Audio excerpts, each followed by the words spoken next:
दिया गया है कि सिद्ध कीजिए कि बाह्य बिंदु से वृत्त पर खींची गई स्पर्श रेखाओं की लंबाइयां क्या होती हैं, बराबर होती हैं। तो इस क्वेश्चन को करने के लिए सबसे पहले हम एक फिगर बना लेते हैं, है ना। फिगर जैसे हमने ये लिया, ये कोई हमारा वृत्त है, ठीक है। वृत्त का ये केंद्र है ना, O। अब इसका ये दो स्पर्श बिंदु ये ले लेते हैं, है ना? एक ये है और एक इस तरीके से ये ले लेते हैं। अब यहाँ से कोई बाह्य बिंदु ये है, इसको हम मान लेते हैं P, और स्पर्श बिंदु ये हमारा A है और दूसरा क्या है, B है। अब देखो ये P पे हम मिला लेते हैं A से, है ना, P और B से हमने P को इस तरीके से मिला लिया, ठीक है। अब O से P को ऐसे मिला देते हैं, है ना, ये आ गया। अब यहाँ पे देखो O से हम A को मिलाया और इसी तरीके से O से हम B को मिला लिया। अब हमें सिद्ध क्या करना है कि ये जो रेखा हमारी है ये PA ये बराबर होनी चाहिए किसके, PB के, यानी कि स्पर्श रेखाओं की लंबाइयां क्या होती हैं, बराबर होती हैं। ये सिद्ध करना है, क्या चीज सिद्ध करना है कि PA बराबर किसके होना चाहिए, इस PB के, ये हमें सिद्ध करना है। तो इसके लिए देखिए यहाँ पर हमारा एक त्रिभुज ये बन रहा है ना, ये हमारा एक त्रिभुज ये बन रहा है POA, है ना, या AOP, ये हमारा एक त्रिभुज है।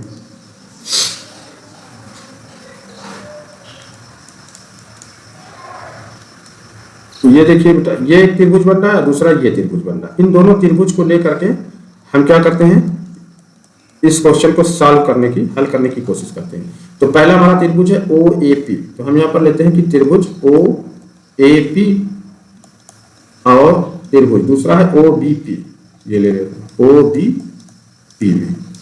तो यहाँ पे देखो ये जो OA है और ये OB ये क्या होगा, बराबर होगा। क्यों, क्योंकि ये वृत्त की त्रिज्या है। तो पहली चीज हमारी आ गई कि OA बराबर क्या हो गई, OB। रीजन में क्या लिखेंगे हम, रीजन में हम लिख देंगे कि वृत्त की त्रिज्या, पहली चीज।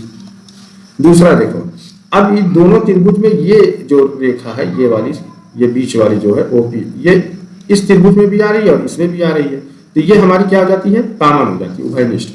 तो दूसरा आ जाएगा कि OP बराबर किसके हो गया, OP के। रीजन में आपको लिख देना है कि उभयनिष्ठ भुजा, क्या लिखेंगे, उभयनिष्ठ भुजा, ये हो गया।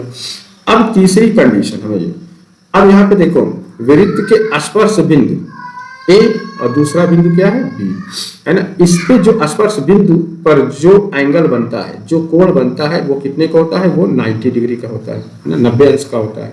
तो ये जो हमारा एंगल आएगा, कोण आएगा OAP, ये आएगा कोण OAP, ये बराबर होगा किसके, कोण OBP के, OBP के। ये क्या है कि ये सारे के सारे कितने हैं, 90 डिग्री के। तो यहाँ पर तीन है, तीन चीज निकल आई, यानी कि दो भुजा और एक कोण से त्रिभुज हमारा क्या हो रहा है, सर्वांगसम हो रहा है। तो हम कहेंगे कि त्रिभुज OAP ये सर्वांगसम हो रहा है त्रिभुज OBP के, है ना। कौन सी सर्वांगसम, कौन सी कसौटी यहाँ पर लागू हो रही है कि भुजा कोण भुजा, किससे आ रहा है, ये भुजा कोण और भुजा से, ये क्या हो रहा है, सर्वांगसम। जब त्रिभुज सर्वांगसम हो गया तो उसकी जो बचा हुआ भाग होता है वो क्या होता है, इक्वल होता है। इसलिए यहाँ पर ये हो जाएगा कि PA बराबर किसके होगा, PB के। यही हमें क्या करना था, सिद्ध करना था, जो हम यहाँ पर सिद्ध कर चुके हैं, सिद्ध करना था, ठीक है। यही हमारा क्या हो जाएगा।